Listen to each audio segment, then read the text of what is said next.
प्रदेश 29 को 27 बाट हामीले अझै पनि सिकिरहेका छौँ। जसरी धर्मी मानिस अधर्मी मानिसको सङ्गतमा रहन मान्दैन, त्यसरी नै दुष्ट मानिस पनि सोझो मानिससँग रहन मान्दैन। An unjust man is an abomination to the righteous, but whose way is straight is an abomination to the wicked. भन्ने कुरालाई हामीले एबोमिनेसन भन्ने वर्डलाई हामीले सिकिरहेका छौँ। एबोमिनेसन भन्ने वर्डलाई हामीले सिकिरहेका छौँ अनि यसको हामीले थुप्रो आयामहरूलाई हेर्यौं। हिजो हामीले कि कसरी एउटा मान्छे अल्छे हुँदाखेरि चाहिँ उसको जीवनमा काँडा पलाउँछ भन्ने कुरालाई पनि हेरेको थियौँ। अनि आलस्यपना भनेको चाहिँ केवल एउटा शारीरिक आलस्यपन मात्रै होइन, तर आलस्यपन भनेको चाहिँ आत्मिक आलस्यपन अनि प्राणको आलस्यपन पनि हुन्छ। शारीरिक रूपमा कतिजना मान्छे एकदमै फुर्तिला हुन्छन्, एकदमै फिजिकली एकदमै फुर्तिला छन्, तर आत्मिकी अनि प्राणको भागमा चाहिँ त्यो मान्छे एकदमै कमजोर हुन्छ। अनि त्यसमा चाहिँ उसले प्रोकास्टिनेसन गर्छ, त्यसमा चाहिँ उसले डिले गर्छ, त्यसमा उसले कतिवटा व्यवहारमा सुधार ल्याउँदैन। अनि त्यसले गर्दाखेरि चाहिँ उसको जीवनको फलवन्त हुने ठाउँ चाहिँ के भएर जान्छ, घटेर जान्छ। हामीले याद राख्नुपर्छ, फल चाहिँ हाम्रो के हो? आत्मिक हो। हाम्रो शरीरमा फल फल्छ? फल्दैन नि होइन, फल त आत्मिक। शरीरमा हाम्रो फलहरू झुन्डिन थाल्यो भने त्यो त हाँचो देख्छ है, तर यो चाहिँ आत्मिक फल हो। त्यसले गर्दाखेरि हाम्रो आलस्यपना, हाम्रो स्पिरिचुअल डिलेजहरूले चाहिँ के गर्छ, हाम्रो आत्मिकी रूपमा आत्मिकी आलस्यपनहरूले चाहिँ हाम्रो फल फलाउने फलवन्त पनालाई पनि त्यसले घटाएर लगिदिन्छ। अनि हामी घट्छौँ, हामी सीमित हुन्छौँ अनि हामी कम्ती फल फलाउँछौँ। किन भन्दाखेरि हाम्रो आफ्नै डिसिसन्सहरूले गर्दाखेरि, हाम्रो आत्मिकी निर्णयहरूले हामीले ढिलो गरेको कारणले गर्दाखेरि घट्छ भनिकन हामीले हेरिरहेका थियौँ। अनि परमेश्वरको वचनबाट हितोपदेश 13:19 पदले पनि यसको सन्दर्भमा हामीलाई केही कुराहरू भन्छ। हामी त्यसलाई पनि आज हेर्छौँ। हितोपदेश 13:19 पदमा के भनेर लेखेको छ? 13:19 पदमा यसरी लेखेको छ, इच्छा पूर्ति भएकोले चयन ल्याउँछ, मूर्खले आफ्नो चाल सुधार्ने मन गर्दैन। सो यसरी भन्नेछ। 13:19 पदले के भन्नेछ भन्दाखेरि चाहिँ a desire fulfilled is sweet to the soul, but to turn away from evil is an abomination to fools. So यहाँ भन्दैछ, इच्छा जब पनि एउटा मान्छेको इच्छा पूर्ति हुन्छ, त्यसले चाहिँ उसको प्राणमा सन्तुष्टि ल्याउँदो रहेछ, चयन ल्याउँदो रहेछ। त यो इच्छा भनेको चाहिँ हाम्रो शारीरिक इच्छा भनेको होइन। यो चाहिँ कतिजनाको इच्छा मतलब एउटा अभिलाषाको इच्छा पनि छ। अनि त्यो अभिलाषा आफैमा नै एउटा इच्छा हो, तर गलत इच्छा हो। अभिलाषा छ उसकोमा, अनि त्यो अभिलाषाले चाहिँ के हुन्छ भन्दाखेरि चाहिँ त्यो अभिलाषाले चाहिँ उसलाई पापको सुख दिन्छ। त्यसले चाहिँ पापको सुख दिन्छ केही समयको लागि, तर त्यो पापको सुखको चाहिँ परिणाम के हुन्छ? एकदमै लङ इफेक्ट हुन्छ, लङ इटर्नल कन्सिक्वेन्सेस हुन्छ। किनभने बाइबलले भनेको छ पापको ज्याला चाहिँ मृत्यु हो। अब हिब्रूको किताब 12 अध्यायमा हामीले पापको सुखको बारेमा हामीलाई बताएको छ है। हिब्रूको किताब 11 अध्यायमा 12मा होइन, 11 अध्याय 24-25मा मोसाको बारेमा भन्दै गर्दाखेरि चाहिँ केही समय पापको सुख भोग्नु भन्दा। सो पापको सुखलाई चाहिँ के भन्छ? अभिलाषा भन्छ। त पापको सुखको चाहिँ जीवन पर्यन्त मतलब इटर्नल कन्सिक्वेन्सेस हुन्छ, अनन्तको परिणामहरू हुन्छ। तर यहाँ जुन चाहिँ भन्दैछ नि, इच्छा पूर्ति भएकोले चयन ल्याउँछ, यो इच्छा चाहिँ कुन चाहिँ इच्छाको कुरा गरेको भन्दाखेरि चाहिँ यो इच्छा चाहिँ परमेश्वरको इच्छाको कुरा गरेको, विल अफ गॉड।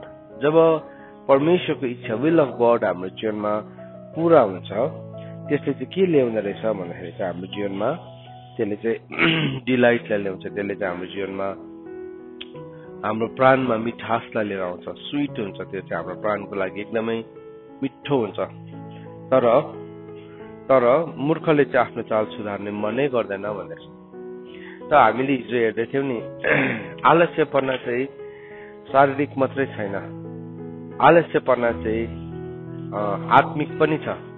हेर्नुहोस् है, आलस्यपना चाहिँ शारीरिक छैन, शारीरिक रूपमा कतिजना एकदमै फुर्ती हुन्छ, तर आत्मिकी रूपमा चाहिँ कतिजना मान्छे एकदमै आलस्यले पूर्ण हुन्छ। सो जति हाम्रो जीवनमा आत्मिकी आलस्यपन छ, हाम्रो बाटोमा काँडाहरू पलाइरहेको हुन्छ, हाम्रो बारीहरूमा सिउडी उम्रिरहेको हुन्छ, हाम्रो पर्खालहरूको ढुङ्गाहरू लडेको हुन्छ। अन्त के हुन्छ, त्यो मान्छे सजिलोसँगले आक्रमणको अधीनमा आइहाल्छ। जस्तो कि उदाहरणको लागि म मूर्ख रिस्सा बेहोरादेखि म बाहिर निस्किने चाहिँ मेरो आत्मिक निर्णय हो। त्यो चाहिँ it is a spiritual decision, physical शारीरिक निर्णय होइन, रिसको अपरेसन हुँदैन, शारीरिक रिसको ट्युमर हुँदैन। अन्त रिसको ट्युमरलाई डक्टरले काटेर निकाल्न सक्दैन, तर त्यसको चाहिँ नदेखिने ट्युमर चाहिँ हुन्छ, अदृश्य हुन्छ। त्यसलाई चाहिँ कसले काटेर निकाल्छ भन्दाखेरि चाहिँ परमेश्वरको वचनले प्राण र आत्माको जोड्नेमा भएको कुरालाई काट्छ। तर त्यो डिसिसन कति बेला चाहिँ काट्छ भन्दाखेरि चाहिँ जब परमेश्वरको वचनसँग हामीले केलाई जोड्छौँ, विश्वासलाई जोड्छौँ। जीवित र प्रबल छ भनेको छ नि त, परमेश्वरको लिभिङ एन्ड एक्टिभ भनेको छ। तर एक्टिभ छ, तर एक्टिभेट चाहिँ केले गर्छ? फेथले गर्छ। परमेश्वरको वचन त जीवित र प्रबल छ, काम गर्छ। कहाँसम्म काम गर्छ? आत्मा र प्राणको जोड्नी, हड्डी र माछीको जोड्नी, त्यो लेभलसम्म काम गर्छ। तर केले चाहिँ एक्टिभेट गर्दो रहेछ? विश्वासले, फेथले। किनभने हिब्रूको किताब 4 अध्यायले त्यसरी भन्छ, सुनेको वचनले तिनीहरूको जीवनमा केही पनि फाइदा भएन, किनभने सुन्नेहरू चाहिँ केसँग जोडेन? विश्वाससँग जोडेन भनेर वचनमा लेखेको छ नि त, होइन? सो जब पनि एउटा सुन्ने मान्छे चाहिँ विश्वाससँग जोडिँदैन, त्यो मान्छेको जीवनमा सुनेको वचनले केही पनि काम गर्दैन। वेरेज परमेश्वरको वचन चाहिँ के हो भन्दाखेरि चाहिँ परमेश्वरको वचन चाहिँ जिउँदो र प्रबल छ। अब यो हिब्रूको किताब 4 अध्यायको 4 अध्यायमै 2 भर्स लेखेको छ है। 4 अध्यायको 2 पदमा चाहिँ के भनेको छ? सुनेको वचनले उनीहरूलाई केही फाइदा भएन। फेरि हिब्रूको 4 को 12मा चाहिँ के भन्दैछ? परमेश्वरको वचन चाहिँ कस्तो शक्तिशाली छ भनेर लेखेको छ। अब 4 को हिब्रूको किताब 4 अध्यायको 2 पदले भन्छ यसरी, किनकि साँच्चै नै हामीलाई पनि तिनीहरूलाई चाहिँ सुसमाचार प्रचार गरेकै हो, तर सुनेको वचनले तिनीहरूलाई केही फाइदा भएन, किनभने सुन्नेहरूसँग तिनीहरू विश्वासमा मिल्न सकेन।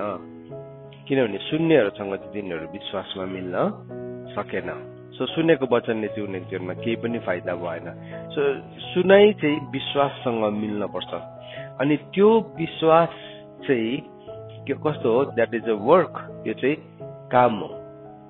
विश्वासको चाहिँ के छ? काम छ।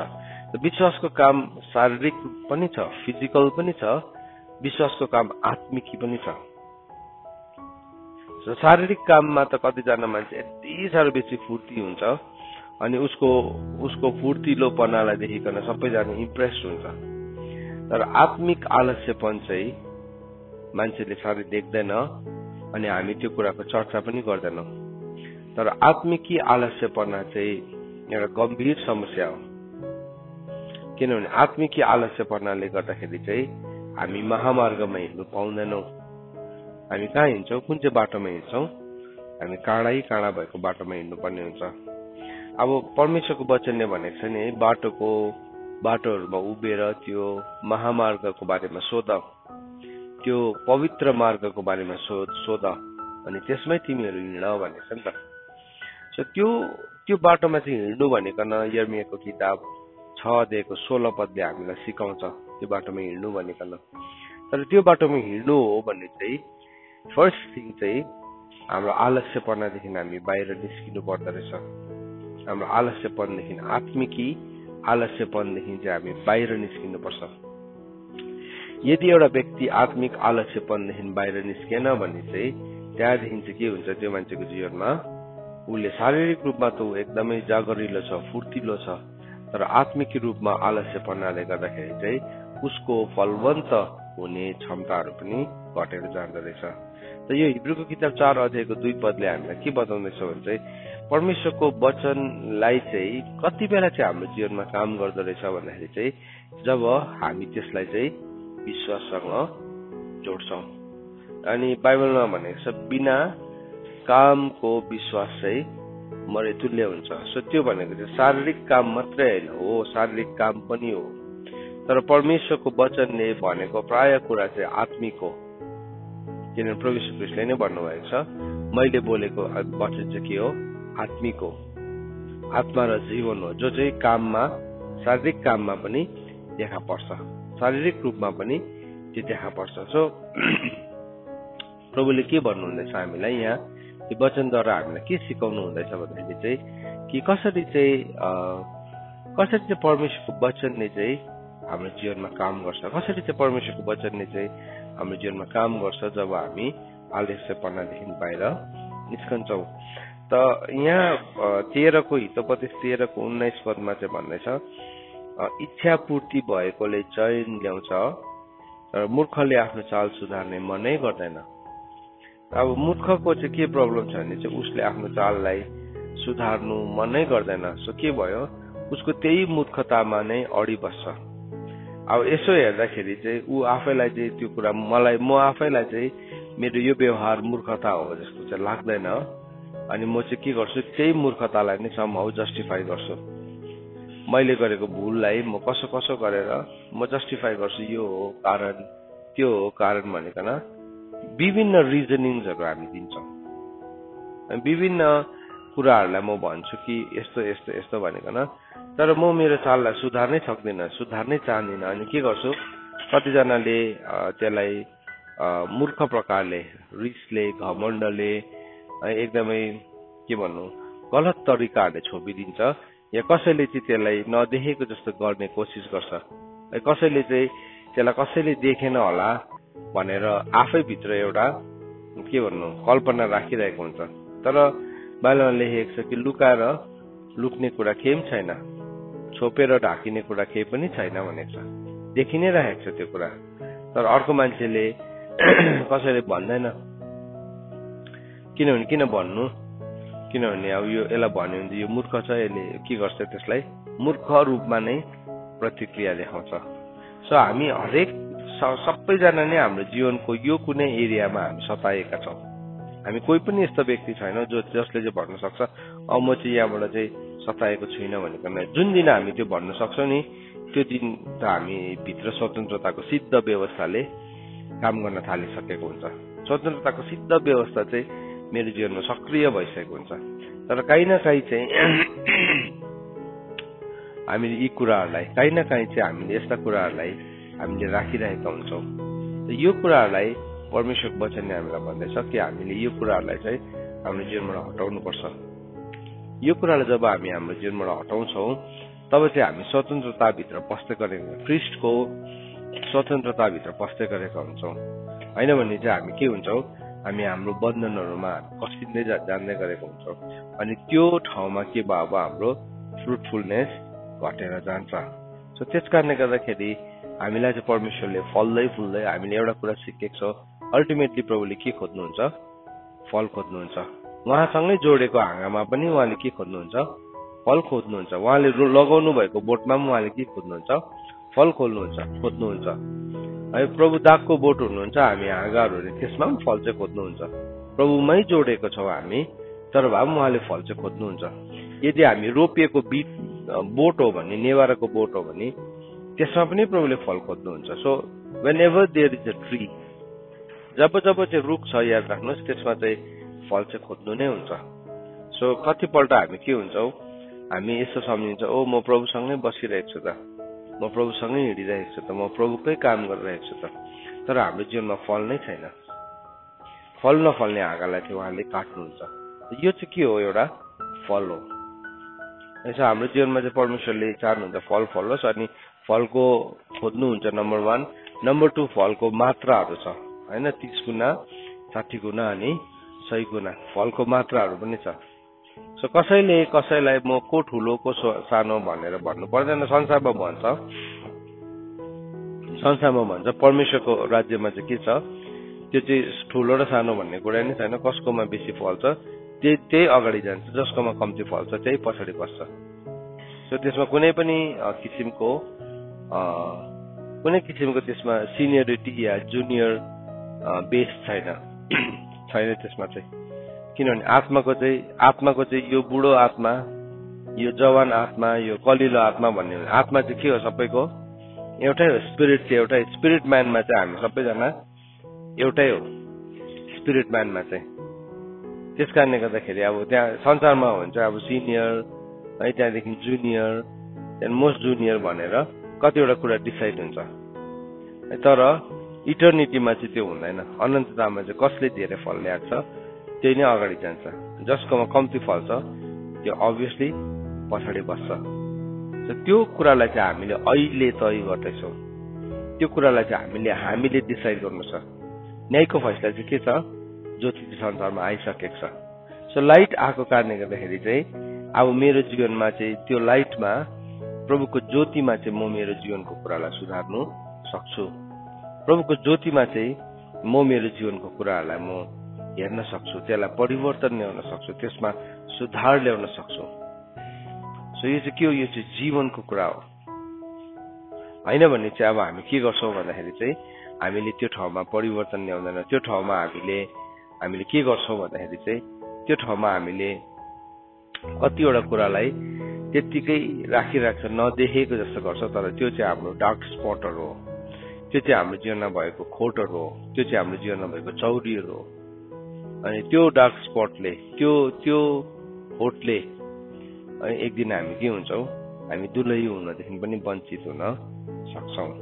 सो यहाँ परमेश्वरको वचनले भन्दैछ, जब परमेश्वरको इच्छा हाम्रो जीवनमा पुरा हुन्छ, परमेश्वरको इच्छा पुरा हुँदाखेरि चाहिँ हाम्रो प्राणलाई चाहिँ त्यति साह्रो मिठास भेटाउँदो रहेछ। परमेश्वरको इच्छा पुरा हुनु चाहिँ परमेश्वरले चाहिँ हाम्रो जीवनमा के राख्नु भएको छ, एउटा इच्छा राख्नु भएको छ, डिजायर राख्नु भएको छ। अब याकुबको किताब 1 अध्यायको 17-18 पदमा पनि हामीले हेर्यो भने त्यहाँ के भन्दैछ भने परमेश्वरले एउटा इच्छा राख्नु भएको छ। अनि रोमीको किताब 8 अध्यायको 28 पदमा पनि परमेश्वरको इच्छा भनेको छ। जोहरू चाहिँ परमेश्वरको इच्छा अनुसार बोलाइएका छन् भनेका छन्, तिनीहरूको लागि चाहिँ सबै कुरा मिलिकन के हुन्छ, भलाइ हुन्छ। इफिसीको किताब 1 अध्यायमा भनेको छ, यो संसारको पृथ्वीको जग बसाल्नुभन्दा अगाडि नै 1:4 भनेको छ परमेश्वरको एउटा अभिप्राय थियो। यर्मियाको किताब 1 अध्यायको 5 पदमा हामीले हेर्यो भने हामी आमाको गर्भमा आउनुभन्दा अगाडि नै, सो घरि रोमीको किताब 8 अध्यायको 28-29 तिर हेर्यो भने त्यहाँ पनि परमेश्वरको अभिप्राय भनेर लेखेको छ। सो अब त्यहाँ घरि हामी एउटा कुरा के भेटाउँछौँ भन्दाखेरि चाहिँ will of God, will of God, will of God, will of God. अनि प्रभुले हामीलाई प्रार्थनामा पनि के सिकाउनु भयो, तपाईँको स्वर्गमा जस्तो इच्छा छ त्यस्तै यस पृथ्वीमा पुरा होस्। सो त्यो इच्छामा चाहिँ हामी के गर्दैछौँ, दिन प्रतिदिन हामी कतिवटा कुरामा हामी मिल्छौँ होला, र कतिवटा कुरामा चाहिँ हामी बाङ्गिरहेको हुन्छौँ। हामी बाङ्गिरहेको छौँ। अन्त किन चाहिँ संसारलाई चाहिँ बाङ्गिएको पुस्ता भनेको, किन बाङ्गिएको बरालिएको पुस्ता भन्दाखेरि चाहिँ किनभने उनीहरू त्योदेखि उनीहरू बाहिर निस्किसकेको छ। उनीहरू बाहिर निस्किसकेको कारणले गर्दाखेरि के भयो, अब उनीहरूले त्यो कुरालाई बुझ्नै सक्दैन। बरालिएको छ त्यो पुस्ता नै, त्यो जेनेरेसन नै ट्विस्ट भइसकेको छ। तर प्रभुले चाहिँ तपाईँ र मलाई आह्वान गर्नुभएको छ कि जब हामी चाहिँ डर र कम्पको साथमा, विथ फियर एन्ड ट्रेम्बलिङ, जब हामी परमेश्वरको कुरालाई गर्छौँ, विथ फियर एन्ड ट्रेम्बलिङ, जब हामी परमेश्वरको इच्छालाई हाम्रो जीवनमा पालन गर्न दिन्छौँ, सेल्भेसनलाई वर्कआउट गर्न दिन्छौँ, त्यहाँदेखि चाहिँ के हुन्छ भनेको छ, तिमीहरू चाहिँ बरालिएको र बाङ्गिएको पुस्ताको बिचमा चाहिँ के हुन्छौ, परमेश्वरको अचम्मको ज्योति देखाउने व्यक्ति बनिन्छौ, गजबको ज्योति देखाउने व्यक्ति बनिन्छौ। सो के भयो, अब हाम्रो जीवनमा एउटा प्रोसेस सुरु भयो, एउटा प्रक्रिया सुरु भयो। हामीले देखाउँदैछौँ परमेश्वरको लाइटलाई, हामी डिस्प्ले गर्दैछौँ परमेश्वरको गजबको ज्योतिलाई चाहिँ हामीले के गर्दै गरेको हुन्छौँ, देखाउँदै गरेको हुन्छौँ, प्रदर्शनीमा हामीले ल्याउँदै गरेको हुन्छौँ। त्यो ठाउँमा हामीलाई प्रभुले आएको चाहनुहुन्छ। सो तर अब हामीलाई चाहिँ यदि हामी अल्छेको मार्गमा बस्छौँ, यदि हाम्रो लागि चाहिँ अब अघि हितोपदेश 29 मा हामीले पढ्यौं नि कि जसरी धर्मी मानिस अधर्मी मानिसको संगतमा रहन मान्दैन, त्यसरी नै दुष्ट पनि सोझो मानिसको संगतिमा रहन मान्दैन। त हामी हाम्रो जीवनमा अब सोझोपना चाहिँ त्यति बेला आउँदो रहेछ जब चाहिँ हामी परमेश्वरको इच्छालाई बुझ्छ, होइन भने चाहिँ हामीलाई एबोमिनेबल कुराहरूलाई नै मनपर्छ। हामी कहिले पनि हाम्रो चालहरूलाई सुधार्न मान्दैनौँ।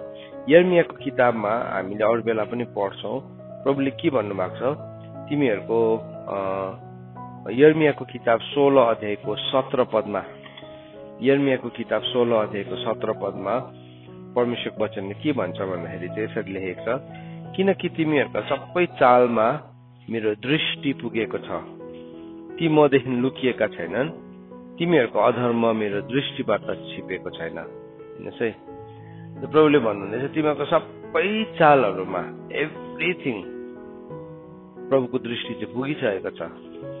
प्रभुको दृष्टि हाम्रो एउटा सानो इन्टेन्सन अफ हार्ट छ नि, हृदयको सानो विचार यसरी हामी भित्र आउनुभन्दा अगाडि नै त्यो चाहिँ परमेश्वरको अगाडि भएर जानै पर्छ, परमेश्वरको अगाडि भएर जानै पर्छ।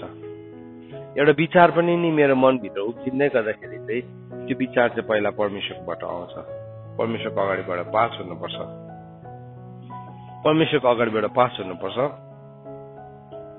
अनि प्रभुले चाहिँ देख्नुहुन्छ त्यो विचारलाई। अन्त यहाँ भन्दैछ, त्यस कारणले गर्दाखेरि प्रभु भन्नुहुन्छ किनभने तिमीहरूका सबै चालमा मेरो दृष्टि पुगेको छ र ती मदेखि लुकिएका छैनन्, तिनीहरूको अधर्म मेरो दृष्टिबाट छिपेको छैन। हेर्नुहोस्, हाम्रो चालमा परमेश्वरको दृष्टि पुगेको छ, हाम्रो अधर्म परमेश्वरदेखि लुकिएको छैन, परमेश्वरको दृष्टिबाट छिपेकै छैन। हाम्रो हरेक चाल, अब हामीले कुन चाल चल्दैछौँ, अन्त हामी त त्यसलाई के गर्छौँ, समहाउ जस्टिफाई गर्छौँ नि हाम्रो गलत कुराहरूलाई, परमेश्वरले देखिराख्नु भएको छ। किन चाहिँ प्रभु चाहिँ कति बेला यो मान्छेलाई यसले गल्ती गर्छ र यसलाई दण्ड दिउँ, यसले गल्ती गर्छ र यसलाई सताउँ भन्ने एटिट्युडमा हुनुहुन्न प्रभु। तर प्रभुले चाहिँ हामीलाई इन्टेन्स माया गर्नुभएको कारणले गर्दा, प्रभुले चाहिँ हामीलाई औधी माया गर्नुभएको कारणले गर्दाखेरि चाहिँ प्रभुले चाहिँ हाम्रो जीवनबाट चाहिँ हामीलाई हेरिरहनु भएको कारण चाहिँ त्यो हो। किन प्रभुले चाहिँ मलाई औधी माया गर्नुहुन्छ, साह्रै नै प्रेम गर्नुभएको कारणले गर्दाखेरि चाहिँ प्रभुले मेरो जीवनको हरेक कुरालाई हेर्नु भएको हो, त्योभन्दा अरू बेसी कारण नै होइन। तर हामीलाई कोही बेला चाहिँ नि अब यस्तो वचनहरू पढ्दै गर्दाखेरि चाहिँ परमेश्वर चाहिँ एकदमै कठोर, परमेश्वर चाहिँ एकदमै अब कति बेलालाई दण्ड दिउँ भनेर परमेश्वरले हेरिरहेको छ भन्ने हामी सोच्ने गर्छौँ, होइन। परमेश्वरले चाहिँ हामीलाई साह्रै माया गर्नुहुन्छ, परमेश्वरको प्रेम हाम्रो लागि अचम्मको छ, परमेश्वरको दया हाम्रो लागि ठुलो छ। त्यस कारणले गर्दाखेरि चाहिँ हरेक कुरामा परमेश्वरको दृष्टि हाम्रो जीवनमा पुगेको छ। त्यस कारणले गर्दाखेरि प्रभुले चाहनुहुन्छ हामीले गर्दै गरेको कुराहरू परमेश्वरको अगाडि सही भएको, हाम्रो निर्णयहरू सही भएको प्रभुले चाहनुहुन्छ। हितोपदेश 15 को 8 पदलाई अरू बेलामा हामी पढ्छौँ, 8 र 9 लाई हामी पढ्छौँ, तर 8 पदमा यसरी लेखेको छ, दुष्ट मानिसको बलिदान परमप्रभुको दृष्टिमा घिनलाग्दो हुन्छ। हेर्नुहोस्, दुष्ट मानिसको बलिदान चाहिँ घिनलाग्दो हुन्छ। कति बेला चाहिँ हाम्रो बलिदान चाहिँ फेरि परमेश्वरको अगाडि घिनलाग्दो हुन्छ भने हामीले रङ एटिट्युडको साथमा प्रभुको अगाडि दिँदै गरेको कुराहरू। फरिसी शास्त्रीहरूले उनीहरूले भेटी चढाउँथे, तर उनीहरूले कसरी चढाउँथे भेटी, मान्छेहरूलाई देखाउने हिसाबले मात्रै चढाउँथ्यो। उनीहरूले बलिदानहरू चढाउँथे, तर कस्तो हुन्थ्यो भन्दाखेरि चाहिँ त्यो चाहिँ केवल मान्छेलाई प्रदर्शन गर्ने हिसाबले मात्रै थियो, अरू केही पनि थिएन। उनीहरूले चढाउँथे भेटीहरू। सो त्यो भेटी चढाउँदै गर्दाखेरि उनीहरूले बाटोको बिचमा, गल्लीहरूमा, देखिने ठाउँहरूमा चाहिँ उनीहरूले देखाउँथ्यो, गर्थ्यो। अनि त्यो चाहिँ परमेश्वरको अगाडि के थियो, घिनलाग्दो कुरा थियो। किन मान्छेलाई देखाउनुलाई मात्रै गर्थ्यो। त्यस्तै प्रकारले हामीले पनि कतिवटा कुराहरू गर्छौँ जो मान्छेलाई देखाउनुलाई मात्रै गरिरहेको हुन्छौँ नि। हामी मान्छेहरू इम्प्रेस्ड हुन्छ हामीसँग, परमेश्वर चाहिँ इम्प्रेस्ड हुनु हुँदैन रहेछ। यहाँ के भन्दैछ, दुष्ट मानिसको बलिदान परमप्रभुको दृष्टिमा घृणित हुन्छ। दुष्ट मानिसको बलिदान चाहिँ परमप्रभुको दृष्टिमा घृणित हुँदो रहेछ। The sacrifice of the wicked is an abomination to the Lord. हेर्नुहोस् है, sacrifice of the wicked। तर त्यसको मुनि के भनेको छ, असल मानिसको प्रार्थनादेखि उहाँ प्रसन्न हुनुहुन्छ। फेरि असल मानिसको प्रार्थनादेखि चाहिँ प्रभु फेरि प्रसन्न हुनुहुन्छ। अन्त हामीले याकुबको किताब 5 अध्यायको 15 र 16 मा पढ्छ नि हैन, प्रभावशाली प्रार्थना, effective prayer of a righteous man, एउटा धर्मीजनको प्रभावशाली प्रार्थना भन्ने कुरालाई हामी पढ्छौँ। धर्मीजनको प्रभावशाली प्रार्थना त अब इन्टेन्सन्सहरू अब रङ भएर, हाम्रो विचारहरू गलत भएर चाहिँ हामीले जब पनि बलिदान चढाउँछ, त्यो चाहिँ परमेश्वरको अगाडि एउटा के हुँदो रहेछ, घृणित कुरा हुँदो रहेछ, घृणित कुरा भएर जाइहाल्दो रहेछ। सो यहाँ के हुँदैछ, अब उसले उसकोमा उसले काम त गर्दैछ, उसले बलिदान त दिँदैछ, तर उसको चाहिँ कस्तो छ विचार चाहिँ, विकेट छ, दुष्ट छ विचार छ अझै पनि। तर बलिदान चाहिँ दिनै रहेछ, विचारमा चाहिँ परिवर्तन नै आएको छैन। बलिदान चाहिँ दिइरहेको छ, उसले गरिरहेको छ कतिवटा कुराहरू, तर जीवनमा चाहिँ परिवर्तन छैन। अब किन परिवर्तन आएन, किनभने उसले आलस्यपना गर्यो त्यो ठाउँमा। अब जति हामी आत्मिकी रूपमा आलस्य बनिन्छौँ, हाम्रो जीवनको त्यो एरियाहरू रिडिम भएको हुँदैन, परिवर्तन भएको हुँदैन। हामीले बुझेको हुन्छौँ कुरा, बाइबलमा भनेको छ दासको प्रब्लम चाहिँ के छ, त्यसले कुरा बुझ्छ तर गर्दैन भनेको छ नि हैन। अब हामी दासत्वमा छौँ, अझै पनि पापको दासत्वमै बसिरहन्छौँ भने चाहिँ अब हामी कुरा बुझेर पनि गर्दैन। दासको चाहिँ नि अब त्यस्तो खालको बेहोरा हुन्छ, त्यसले कुरा बुझ्छ होला तर त्यसले चाहिँ के गर्दैन, त्यसले सुधार चाहिँ ल्याउँदैन। त्यसले चाहिँ दास भन्ने छ, कुरा बुझेर पनि सुधार नल्याउने चाहिँ। सो कुरा त हामीले अब यत्रो दिन वचन सुनिरहेको छौँ, सिकिरहेको छौँ, हामीले किन बुझ्दैनौँ, हामीले बुझेका छौँ कुरा त। तर कुरा बुझेको अनुसार चाहिँ हाम्रो जीवनमा परिवर्तन पनि त्यत्तिकै आउन आवश्यक छ। इक्वली हाम्रो जीवनमा परिवर्तन आउनु जरुरी छ। तर कुरा मात्रै बुझेर चाहिँ इन्टेन्सनलाई चेन्ज नगरिकन हामीले जब बलिदान चढाउँछ, त्यो चाहिँ स्ट्रेन्ज फायर हुन्छ, त्यो चाहिँ परमेश्वरको अगाडि अनौठो धूपहरू हुन्छ। अनि अनौठो धूपलाई चाहिँ प्रभुले कहिले पनि मन पराउनु भएको छैन, कहिले पनि मन पराउनु भएको छैन। जब हारूनको छोराहरूले उनीहरूले जब त्यो अनौठो धूप बाले, परमेश्वरले के गर्नुभयो, परमेश्वरको वेदीबाट आगो निस्किकन तिनीहरूलाई मार्यो भनेको छ। त आजको दिनमा त त्यसरी वेदीबाट आगो त निस्किँदैन, आजको दिनमा त हाम्रो त्यसरी मृत्यु हुँदैन त, किनभने बाइबलले लेखेको छ जब प्रभु यीशु ख्रीष्ट आउनुभयो हामीले के पाएका छौँ, अनुग्रह पाएका छौँ। सो अनुग्रहले चाहिँ आज हामीलाई प्रभुको डिलिङ, हामीसँग काम गर्ने तरिका चाहिँ के छ भन्दाखेरि चाहिँ अनुग्रहले चाहिँ हामीलाई पश्चातापमा डोर्याउँछ। र त्योभन्दा यीशु ख्रीष्ट आउनुभन्दा अगाडि चाहिँ परमेश्वर कैयौं तरिकाले बोलिराख्नु भएको थियो, तर अब त उहाँले आफ्नो पुत्रद्वारा बोल्नुहुन्छ भनेर लेखेको छ नि हिब्रूको किताब 1 अध्यायको 1 पदमा नै। सो अनुग्रह भनेको नै त्यही हो।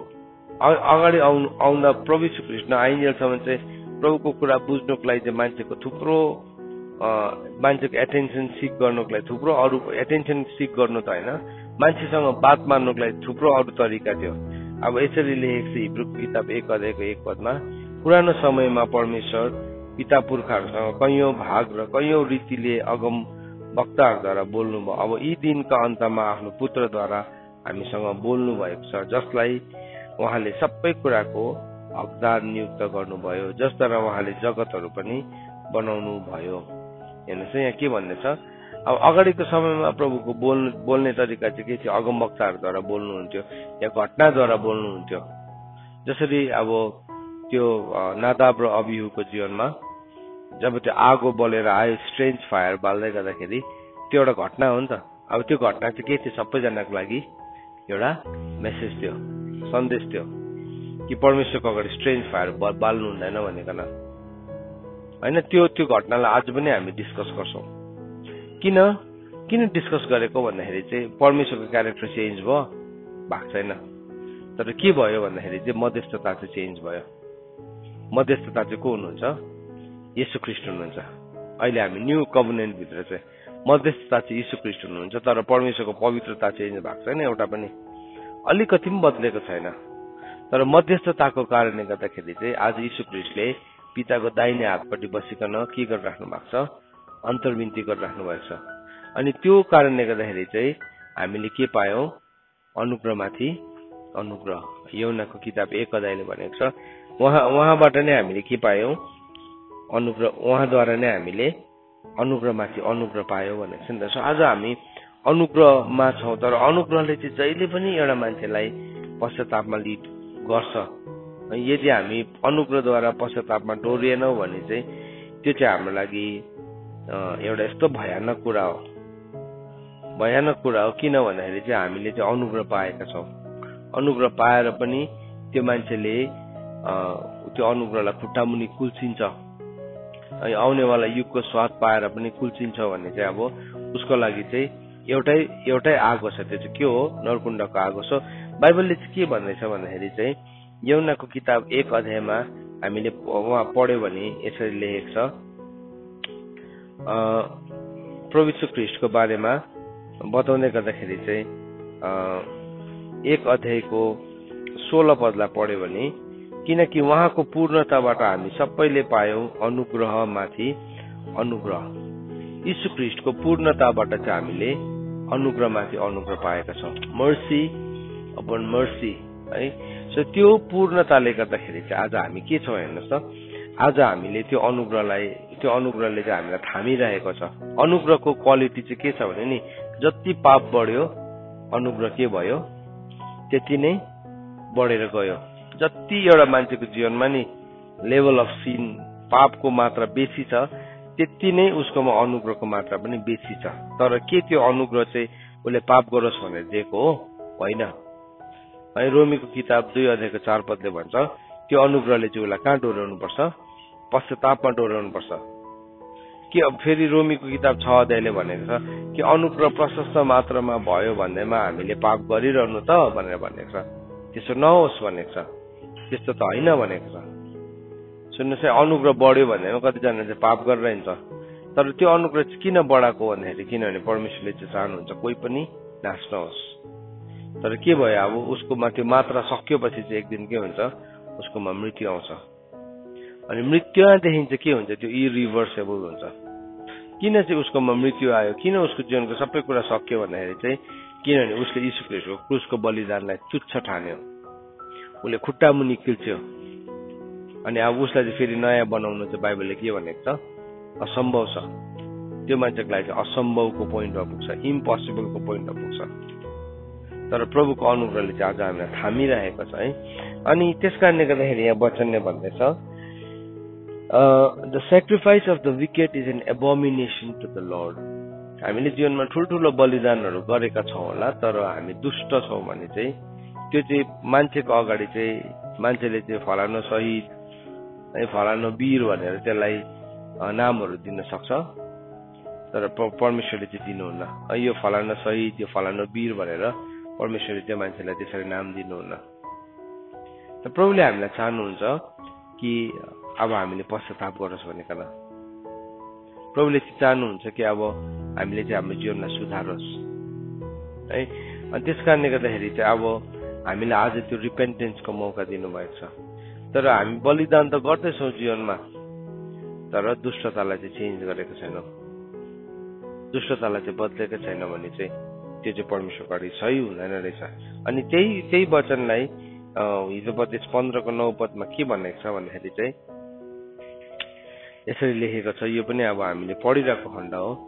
दुष्ट मानिसको चालचलन परमप्रभुको दृष्टिमा घृणित हुन्छ, तर धर्मको खोजी गर्नेलाई उहाँले प्रेम गर्नुहुन्छ। हामी यहाँ के भन्दैछ? The way of the wicked is an abomination to the Lord. दुष्टको मार्ग चाहिँ परमेश्वरबाट घिनलाग्दो छ, तर परमेश्वरले चाहिँ त्यो मान्छेलाई प्रेम गर्नुहुन्छ र जसले चाहिँ धार्मिकतालाई खोज्छ।